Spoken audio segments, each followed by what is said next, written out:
One of the greatest male seducers of all time was an Italian poet named Gabriele D'Annunzio. You can look him up. He was hideously ugly. He was short. Unfortunately, Mussolini was very much inspired by him. But he was not attractive, and women would say that. But he had a gift of language. He was, he could entrance any woman off her feet by how he talked. And I say in seduction, based on all the research, that is generally a weakness that a lot of women have. I was going to say, who's a really good talker. Right. Women and men are seduced by different things, women, right? It's words, and men, it's visuals. It's unfortunately, it's the obvious physical appearances of things. That's not to say that they can't be seduced by other qualities. Sure. Well, and attractiveness is different than seduction, because usually for attractiveness, historically speaking, like I, need to put all the caveats, like every caveat that's politically correct, please place in here. But typically women list, money, property, and prestige as things that are important because it indicates, evolutionarily, it indicates an ability to be supported, and attractiveness indicates an ability to make children who will also make children. Like I'm a scientist. I can't help it. That's true. Yeah. Scott Galloway talks about. No, I think Jonathan sent me something that I think is really very misogynistic. Jonathan sent me talking is foreplay for women. And what I think is lying is how men get women to bed.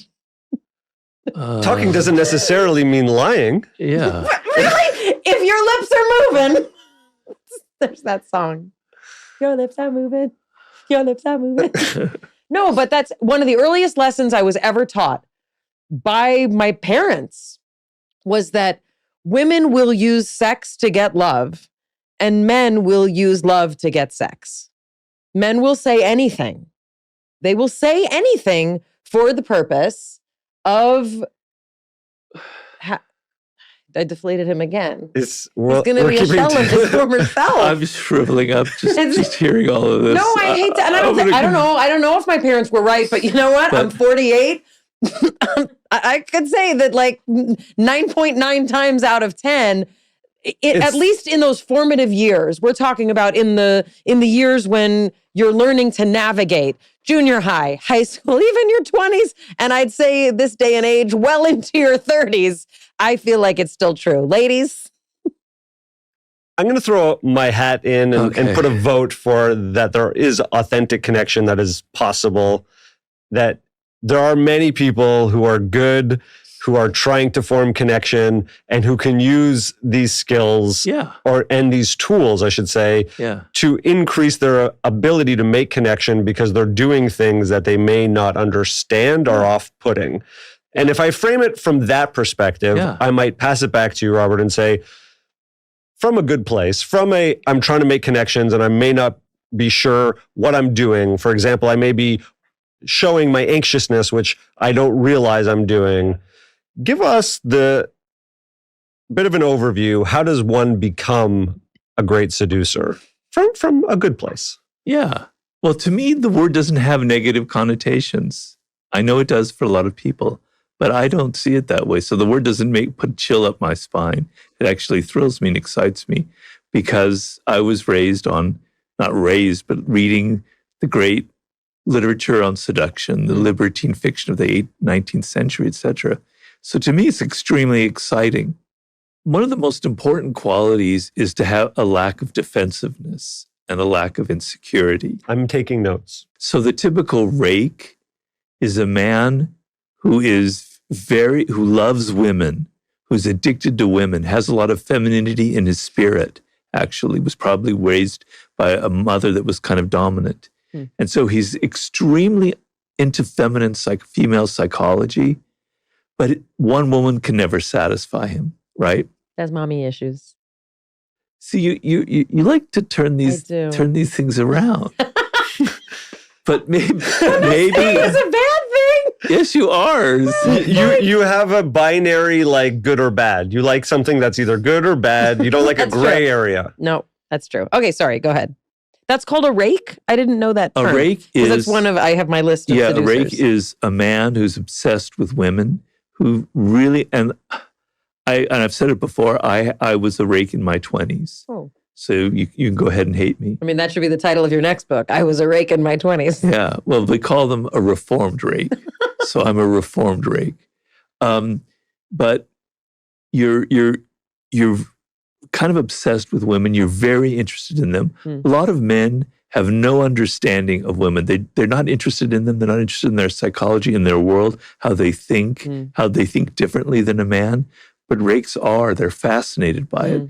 They're fascinated by their psychology, by just the clothes they wear, by everything they do, their activity, their energy, etc. But they can never be satisfied by one woman. They have to have more and more and more. They need different ones constantly. But for that 1 month where they're interested in you, or 2 months, they are so keyed into you. They're so completely absorbed in you.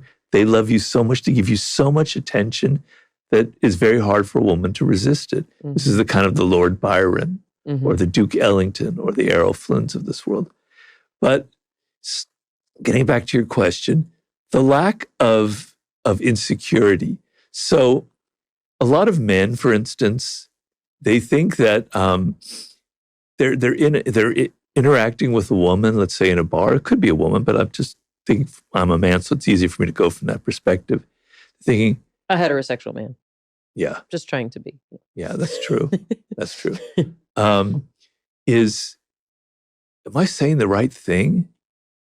Am I doing the right thing? Does she like me? What am I doing that's not connecting her? What am I doing that's right? They're absorbed in their thinking. They're absorbed in themselves. And the other person, the woman or the man, can pick that up, can sense it.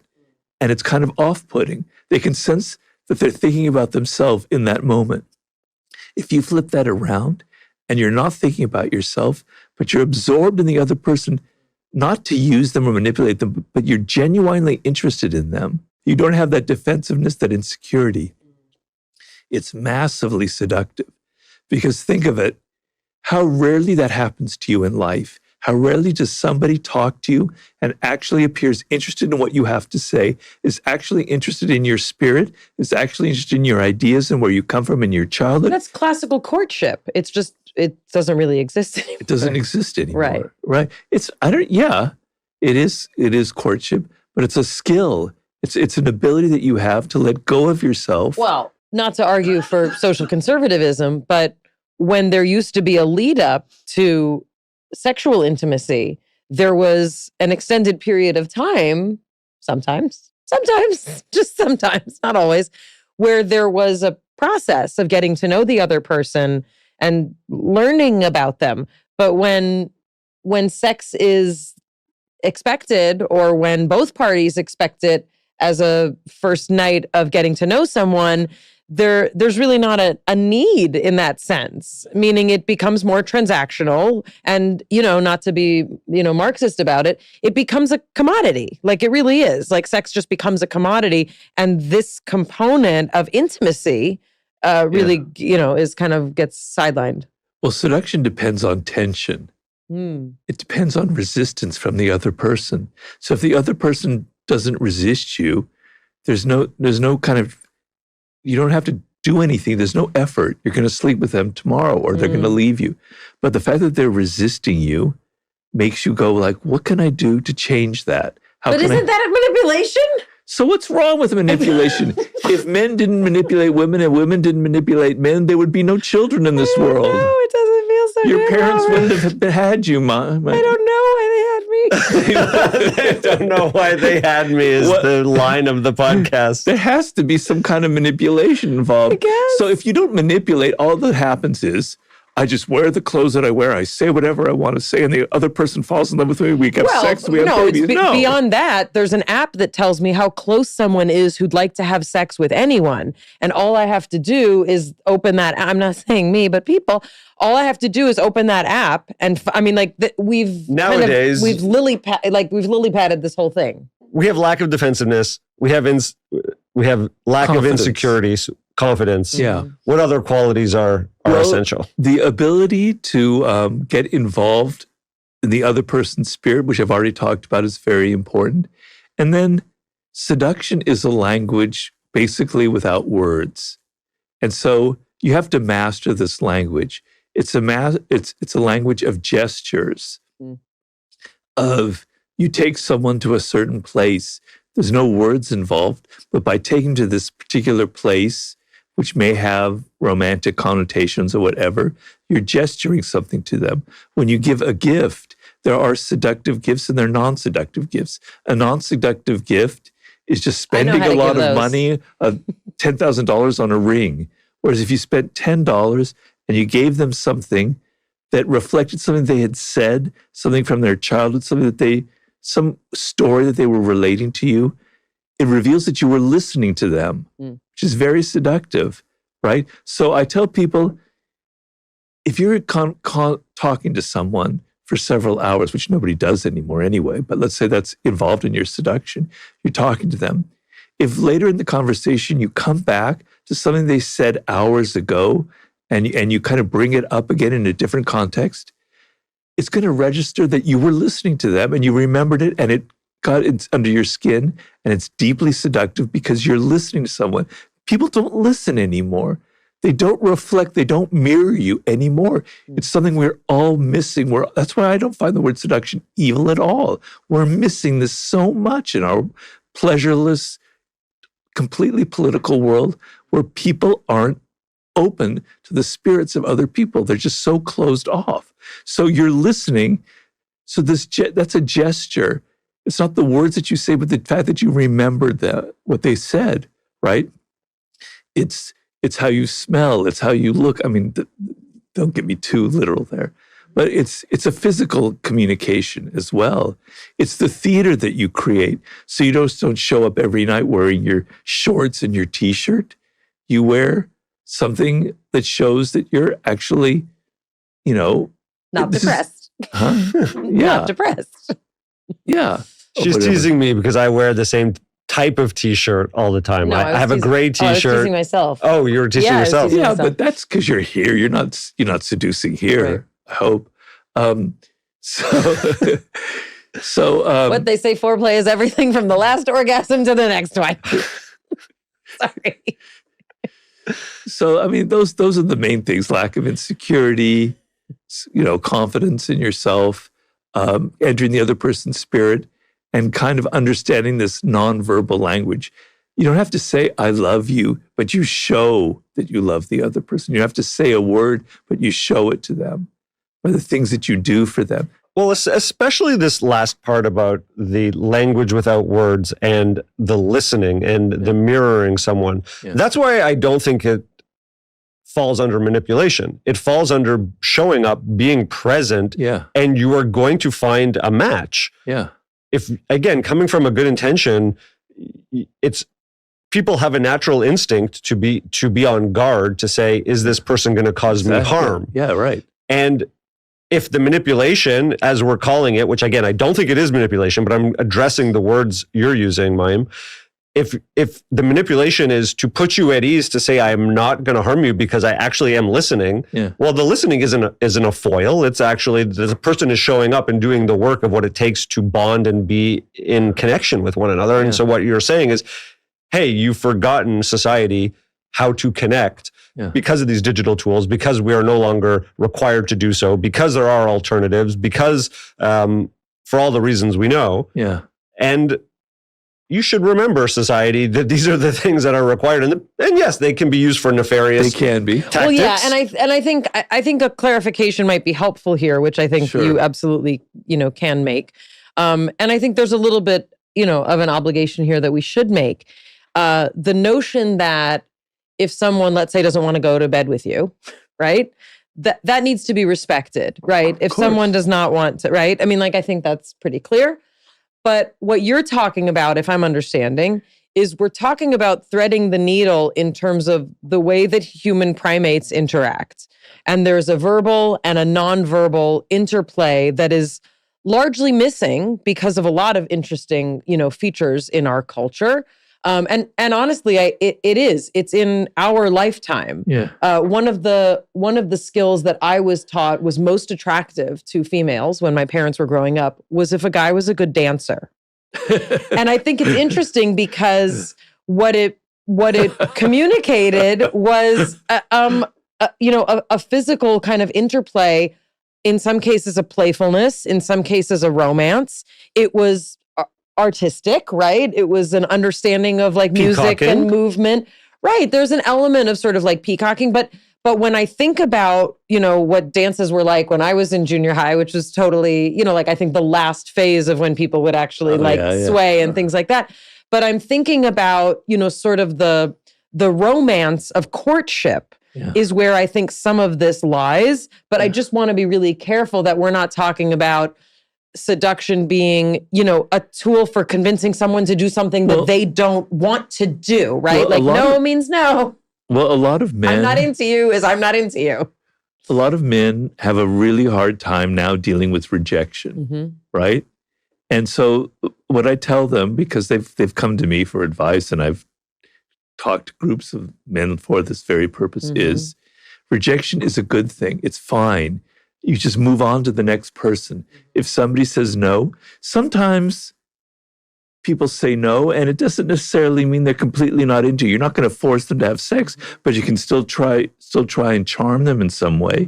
But if it's very clear that they don't want anything to do with you, that you're even frightening them, fine. Right. Don't take it personally. Move on to the next person and keep. But I think a lot of men can't handle that kind of rejection. They want everything to be easy. They want every woman to sleep with them. Well, and my fear is that then you're dealing with and I'm not saying you're doing this, but I'm saying what we see a lot is men then adopting a persona that is false, that they are sensitive, caring, or interested, so that they, don't have to deal with rejection because they're getting, in theory, what.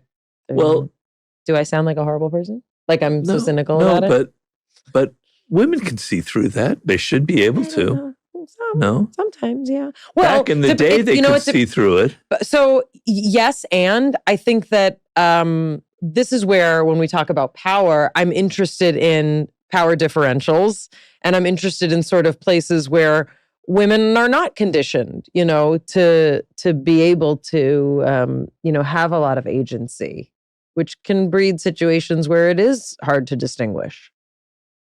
Like if you're taught to always smile and say you're okay when you're not, that obviously translates into much larger issues of what happens in the dating arena, right? Right. You're taught to never, don't make him feel bad. Like if he went through all that trouble, if he bought you that expensive dinner, like that's, I think, still a factor for a lot of women. Really? Yeah. Well, that's sad. It is sad. A lot of women have written to me from The Art of Seduction, some complaining, and I feel bad. Mostly they say, your book really helped me see through this really evil guy who was trying to manipulate me. I saw that he was using some of your tactics. I saw through him. Wow. And it helped me. I'm fine with that because a lot of it is just opening up the game and showing you how people operate in this world. And I think there are there are obviously malevolent seducers out there, probably more men than women, but there are women who use it for nefarious purposes as well. Yeah. So we've been taught by men. Huh? Nothing. Quick list, Robert. What are the anti-seducer qualities that quickly make people uninterested? Well, I call it the moralizer. So seduction is not a realm of morality, right? Okay? It's an arena of playfulness. It's theater, okay? And you're enjoying yourself. It's a realm of pure pleasure. And if you're always judging the other person, oh, you said that? You believe that? Oh, I can't believe it. Or you're wearing those clothes? That's incredible turnoff, right? So the moralizer. Drop all of that. Drop all your judgments and be completely open to the other person. There's none of that involved in here. There's no good or bad. Okay. The second thing is generosity, not being generous. So not paying when it could be man or woman, but being very niggly and cheap with your money, with your gifts, etc., and being ungenerous with your attention and your time. But being generous with your time and your attention, your money, is very, very seductive. Okay. I call this the bumbler. Is somebody who's always thinking about themselves and did I say the right thing? Did I do the right thing? That's self-centered neurosis. Yeah. That's very anti-seductive. This might not be true anymore when I wrote the book, but I had the character of the vulgarian who's very vulgar and everyone's vulgar now, Robert. I know. How do you pick? How do you choose? Yeah.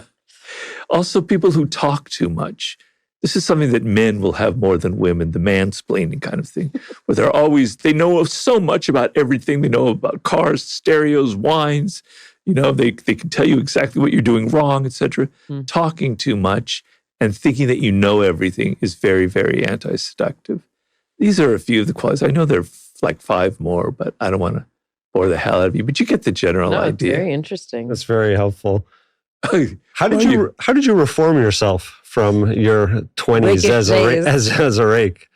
Well, it gets tiring and it also gets a little bit pathetic. Warren Beatty maybe be able to get away with it, but when you're like in your 40s and your 50s and you're still like a rake and you still have that mentality, I think it feels kind of pathetic. It feels kind of like, and it's also sad because you're going to be lonely. When you're in your 20s, you're having a lot of fun. You're not worried about loneliness because there's so many different women you're involved with, but eventually you maybe either want a family or you want to settle down and you don't want to have this kind of chaos in your life. And you're facing a life where you're going to be alone a lot. So facing those kind of factors, thinking this is kind of pathetic a little bit and it's tiring. And I had my moment. I whatever the expression is, I made hay when the sun was shining. Part of the expression. It's over, all right? I'm getting older. It's not such a bad thing to get older. And I found a woman that I've been with now for a while, and she basically reformed me. She put the collar around my neck, and she tamed and domesticated me. Was it an easy transition? I've heard, some people who have lived a certain way and then transitioning to that other way, when you start to become more close with someone, when there's an increase in vulnerability, it becomes challenging, and it could be easy to be, oh, wait a second, that other life was maybe a little bit lonely, but a lot of fun and exciting, and I didn't have all these emotional challenges that I'm having now. Yeah, for sure, definitely. And you're always lured back into being a rake again, unfortunately, because you do have very pleasant memories, et cetera. So it is a challenge. You have to work on yourself and you have to grow and you have to mature a little bit and understand that if you're fooling around, you're not going to have that relationship that you want, that you think is very important, and you need very much so. So the woman I'm with, we have a very deep connection intellectually and emotionally. And, we kind of help each other very deeply in each other's work, et cetera. So we're invested very deeply into it. So, you weigh that factor and you go, that's much more important than those momentary pleasures I had in my 20s. Now, not all men are going to feel that way, but that's my particular journey. Yeah, that's beautiful. And the involvement in each other's work and helping each other in that way and the intellectual connection, I think, is something to look for in partnership. I have a question, and I know it's not necessarily fair to make you sort of comment on current, dating practices, because, none of us are really in that current pool, but I do think in the framework of what we're talking about, of seduction and power and, sort of that interplay, many people are having, non-monogamous relationships. They're polyamorous. Right. And, I'm fascinated by this just because I think it's very interesting. And, what I hear, from a lot of women is like, two can play at that game. And if he wants to have lots of partners, like I should too. And I'm a sexual person and so is he. And, all these things. But I wonder if you could speak a little bit to where that kind of comes into this notion of, is that a reaction to men being rakes? Is it, is this something that women experience in the same way? And, at what point is there a neurotic or compulsive feature to the need to have multiple partners? Does that come into any sort of understanding of power or seduction that you can understand? Well, everybody is different. Some people, I think maybe it is a healthy thing where they just have an incredibly powerful sexual drive, and they want different partners, and they found somebody. So I don't like to judge with broad strokes like that. And sometimes it's not just the sexual connection. It's like having committed, intimate relationships with more than one person. So. Yeah. But then there's the sex addiction part of it that becomes compulsive, where you're dealing with issues probably stemming from your childhood, probably stemming from your connection to your mother. I know you probably heard of Neil Strauss, wrote The Game. He wrote this book where he tried to get out of the game, where he called The Truth. Have you heard of this? Yeah. Where he tried to reform his ways as a pickup artist. And he went to these retreats in Arizona, and they taught him all these things about who he was and why he has this compulsive need, et cetera. And he essentially reformed himself. So I think he did. I can't say for sure. But it came from an unhealthy place. Well, you have to have self-awareness also to be able to access this kind of information, right? Well, I think in his case, he was I'm saying in general, not. Yeah. But sounds like he went through a rigorous process. He did. He wanted to have children. He wanted to have a family. And he thought I don't want to be someone's, constantly sleeping around and trying to also have a family. I don't know. I'm not going to go into how he thought. But as far as women, I do believe that men and women are different. I'm sorry to say that. It's a very radical notion. I know it is. And I think women think differently about sex than men do. Generally speaking, they have more at stake, obviously. Yeah. Well, one egg a month, Yeah. So the women that are involved in polyamorous relationships, I don't think it's the same as it is for a man. Now, I'm not saying that there aren't women that are naturally drawn to that kind of lifestyle, and I'm sure there are. But I don't think it's the same drive and the same, I don't think it's as prevalent as it is for men. Excuse me for saying that. I know I'm being a quote unquote radical gender essentialist here, but I do believe that it is different between men and women, biologically speaking. So. Let's talk about mastery. Yes. Mastery of seduction and power. Well, they do interrelate. They do interrelate because you talk about people finding their life's purpose or finding their life's task. And in order to do that, you are able to have more agency and influence on your life potentially. Yeah. But can you start us off, explain a little bit about the notion of finding a life's task to someone who may be like, well, I don't know if I have one. Well, everybody has one. And of all of the chapters in all of my books, it's the most important one of all for fulfilling your life, for having what you want in this world. It's extremely important. And I believe I'm a complete egalitarian in that sense. I believe everybody is born with this capacity. Everybody is born with a life's task. And in the book, I kind of reduce it to genetics. The DNA that you possess has never been replicated in the past nor in the future. It is one of a kind. It is a mix of hormones, of chemicals that are completely unique. You are a unique phenomenon in the history of the universe. And it's something that may sound like a cliche, but if you think about it, it's very, very powerful. There has never been anybody like you. And you can add on top of that your parents, who also have their own uniqueness.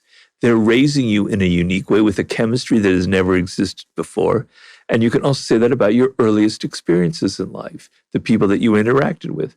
So you are a unique phenomenon in this world. And that uniqueness, what makes you different, is your life's task.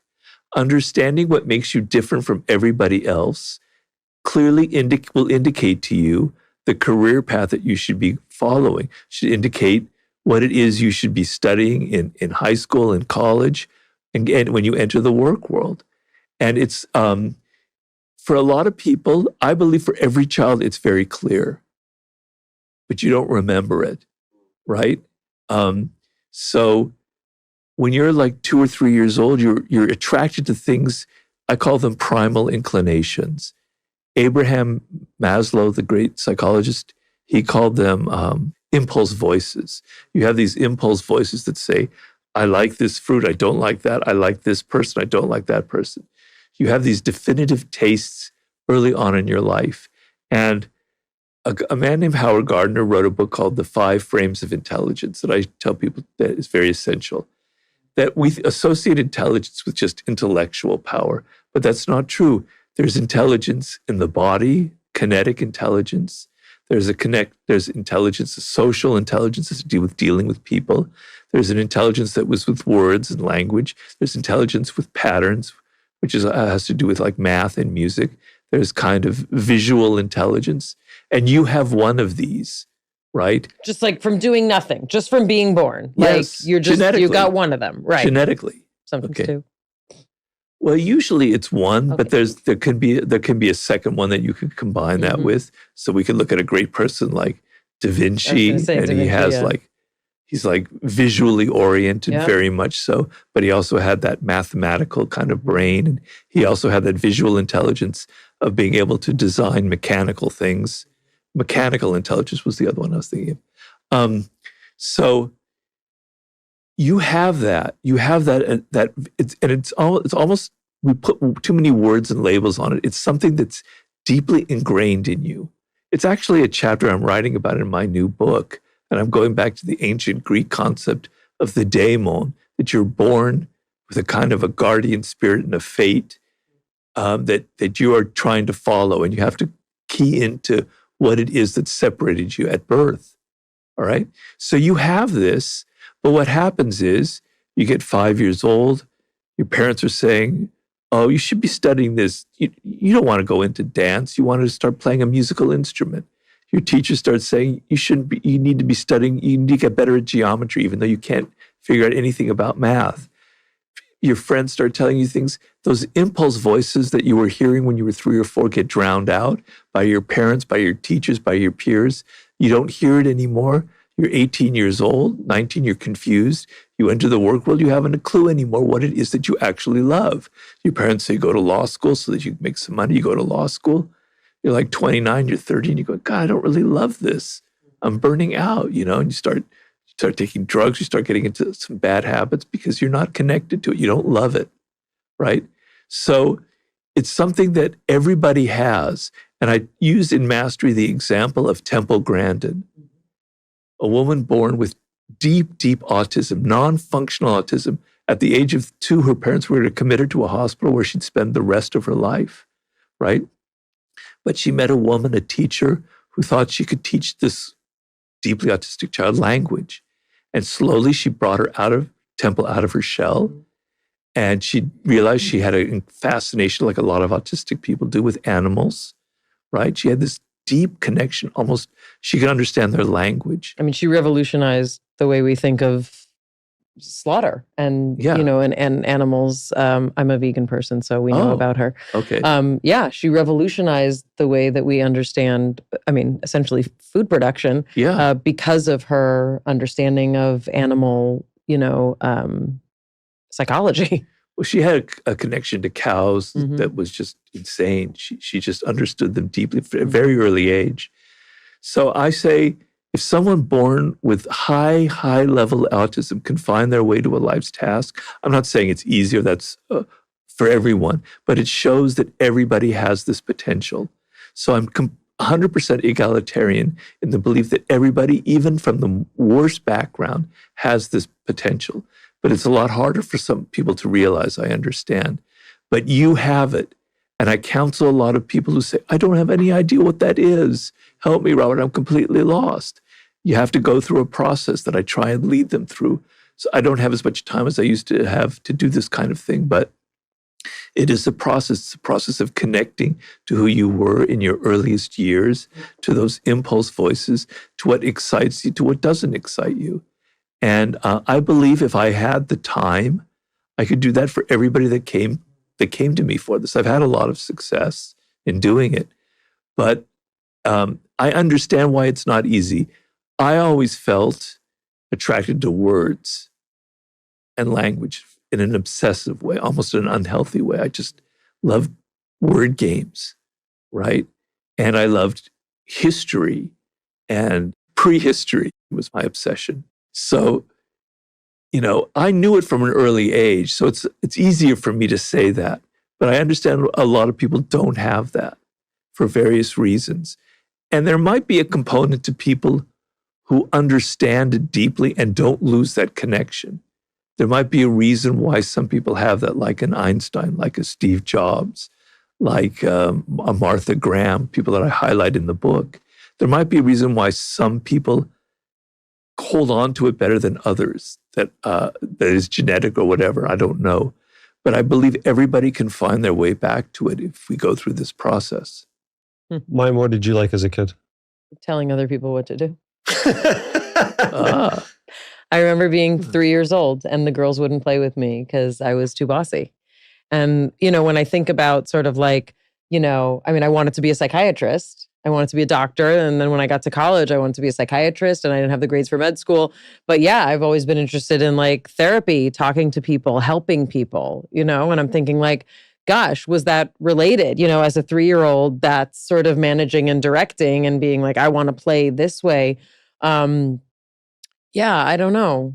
It was 2 years ago, I think. Mayim directed her first movie that she wrote. Really? Mm-hmm. And I wasn't there on set, but when I was talking with her, she expressed feeling more at home and in herself on a set, which requires telling people what to do. But being a director, meaning being in charge of every aspect of, meaning like the visual, I wrote it, so the words, like it was the best way of being bossy without it being an authoritarian. I have to see this. What is the movie called? It's called As They Made Us. As They Made Us. As They Made Us. It's with Dustin Hoffman and Candice Bergen. Really? Oh, fantastic. I have to look it up. Had some big hitters there. And Simon Helberg from The Big Bang Theory and Diana Agron. And it's, it's like a character kind of study, but a very, very small film. But it absolutely felt like this is why my brain was made the way it was, because I could see in angles and like I, loved the cinematographer and being able to work with him. And that was my favorite thing, was designing all these things. And I was like, is this what my brain, was kind of designed to also, do? Therapist, as well as telling people what to do, as well as artist, as well as visual. To kind of put all the pieces together. I think for a lot of women, I think of my mom's generation. I think of women probably for most of history. The proscenium was pretty limited, and you were raised, to have a certain set of skills that serve, I'm watching 1883 and I'm like, that was what women's lives were, like cooking, cleaning, making sure no one died and having enough children so that when some died, you still had leftover. Right. And so I think like, gosh, what a blessed time for me to get to live in, where I got to go to college. It wasn't this novel thing. It wasn't crazy that I wanted to get an education or that I didn't feel the need to get married at 16 or 17. Yeah. And for people trying to find their life's task now or their life's purpose now, you've described connecting with what they used to like as children, re-identifying and reconnecting with that. You also talk about sort of viscerally in the body, understanding what those signals are. Well, the signals are things that you love and things that you hate. So, going on my own life, as I said, I've had this visceral attraction to this day. Whenever I see something in the New York Times that has to do with our earliest ancestors, with things about the Neanderthals, I get this thrill that I just got to read it, because I'm so fascinated with this notion of who we were 50,000 years ago compared to now. Right? Something from when I was 4 years old, but also things I hated. I hated working for other people. I hated office politics. I hated the bullshit going on. I hated all the game playing. I hated all the brown nosing. I hated it. I realized I never held a job in my entire life for more than 11 months, right? That's why I had 50, 60 different jobs. So now I don't work for anybody else, and I'm in heaven. Is it that simple? I've died and I'm in heaven. What? Is it that simple? Like, what are the things that you viscerally like? What are the things that you viscerally hate? Not that simple. No, but I'm saying, is that a starting place? Because, I was just talking with my 18-year-old and I was like, isn't it interesting that you're entering a phase of your life where you could and he is a person who has really, both sides of his brain, running on a lot of cylinders. Like he could say, I'm going to study science and I'm going to go to medical school. And like, that could be your life. Or you could study philosophy and say, I'm going to write and I'm going to think. And like, we're at these points a lot of times in our life where, options are open. Like, is it that kind of simple? I mean, mostly I went to school with people who thought they had to go to med school, right? Because it's all that they were and in a culture that worships money and power, that is what drives a lot of people. But I really love this idea, and I think for those of us who are artists, like you play. We live in a play world. Like as an actor, I literally like pretend for a living, which is a bizarre thing, to do, but that's sort of some of what artists are able to tap into, right? Like I get to keep playing and seeing what moves me. Exactly. So you have to make a living. You have to be somewhat practical. Well, Scott Galloway, who we had on, says, don't pursue your passion. That's not going to be, what actually makes you successful and able to support yourself. Find the thing that you're best at, that you can do, even if it doesn't move you. And like that felt very loveless to me. I'm of the opposite perspective. I know. So that's why you're here for longer than he is. Okay. Because he made me cry. Okay. Well, so you do have to make a living. You have to be practical. I understand that. But what you want to do is you want to think of your 20s as a period of adventure, as a period of trying things out. You don't want to have this kind of monorail, linear perspective. I've got to go to law school. I've got to make $100,000 by this, blah, blah, blah, blah. You're not going to have any fun. You're going to burn yourself out and you're going to end up miserable. But that used to be when women had to have your babies. Yeah. Now they're extending it. But many of us are geared towards like, I got to have a baby when I'm most fertile. That's now in your 30s. Well, I mean, I was just more conservative. I was, a lot of women waiting until their 30s these days. I know, but then you're geriatric after 35. Like they flag you. It's like you can't do a home birth. Yeah. After 35 is considered a geriatric pregnancy. Exit been in there a long time. It's changing. It's changing. Well, I have a lot of female friends who've had children in their late 30s. For sure. Whitney Cummings, she's in her 40s. But also, like, she talked about it. Like, the journey is not necessarily linear or smooth. It often involves, a lot of... So what? She had her career. Okay, she had a great time. You're right. But she also... but people... And Whitney talked about this. She also was in a place where she had the, financial and cultural support to do that. For a lot of women, like, I mean, look, you can't even have access to birth control or abortions, but we don't need to talk about that. But go ahead. 20s, adventure. Well, times. I mean, even for a woman, like you're in your early 20s, you can, yes. And then by the time that you've kind of got skills and you're ready to do something, you can have a child when you're 29, then 28. They penalize you for leaving to have the baby. Sorry. This is what she was talking about earlier with Law 10. I had my kids in, that's right. Law 10 is coming. Robert's like, I changed my mind. You are toxic. You have infected the whole room and your entire field of neuroscience. I haven't quite gotten there yet. Maybe eventually. Another 10 minutes. Another 10 minutes. Well, like my wife, she's a film director. Yes. Right? So she knows about what you're talking about the kind of the chaos and all the people. She knew that early on she wanted a career. Right. She wasn't a baby-oriented woman. Right. And so we opted not to have children. Right, which is a choice for some people. And a lot of people do it. And in this world with climate change and with everything, there's a good logic behind that sometimes. Right. So women can always make that choice unless they feel very deprived by that because they are a baby-oriented person. The pressure to be part of the baby-making, machine, it's enormous pressure.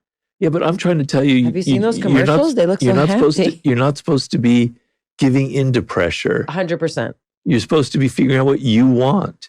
And if you are a social person, if babies are a deep need for you and it can be an incredibly wonderful experience, then do it.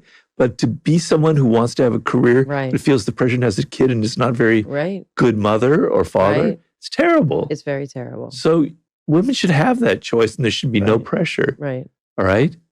Anyway, 20s, excitement, adventure, Yeah. exploring. But you have a reasonable idea of what excites you. Mm-hmm. And so you try different things. Mm. But there's a kind of a logic to it. There's sort of a parameter. It's not like you're studying philosophy and you're studying, carpentry or shoemaking. I don't know. I can't think of what the other thing would be. But there's a logic to it. There's a connection to it. But you're having fun. You're trying things out. You're not so worried about making money, right? I'm not being Scott Galloway here. The money will come if you figure out what you love. And so the human brain doesn't learn very well if it's not emotionally involved. You tune out, you burn out. You're not listening. You're not studying. You're not absorbing, right? And you can bullshit your way through that when you're in your 20s and your mind is flexible and open. You go to law school, you can learn it. But by the time you're 30, it starts boring the hell out of you, and you're not learning and you're not developing, you're not evolving, you're heading towards a disaster. So you want to feed your mind, you want to have adventures within a certain framework. And then when you're 29, you're 30, you've got skills, things start to fit. You start to say, this is where I can go. I can mix acting with neuroscience. I can become a film director and a podcaster. I can combine these different things that I love. And you start finding it out, and you've got these skills, and you become creative instead of just absorbing information. And so nothing will happen positive in your life if you don't have that. I really honestly believe it. And a lot of people are disoriented and lost in their lives because they don't have a clue. They don't have any idea about this. And it's tragic. And they enter their 30s and 40s. By the time you're in your 40s, it starts to get a little too late in some ways. I think in your 30s, you can I wasn't 38 until I wrote The 48 Laws That's of Power. unbelievable. So there's something really interesting about your trajectory being 38 when you wrote the book. Yeah. You'd call yourself maybe a late bloomer in terms of finding that. A very late bloomer, which I appreciate because it also relates to something that you speak about, which is the notion of anxiety as a motivator and, your relationship with anxiety when things were not working for you. Yeah. Can you talk a little bit about what you were going through when it wasn't working and actually how that helped you, realize where you should go next? And it was somewhat divined that you found a path towards a book? Well, it's weird. Life is strange. In the moment that you're doing things, you're not really aware of a pattern, you're not really aware of a fate or a destiny or any larger thing. And then in retrospect, you start seeing this. So who's to say that it's all illusion, it's all in your mind? But I don't believe so. I believe that I can discern a pattern looking back that actually was there.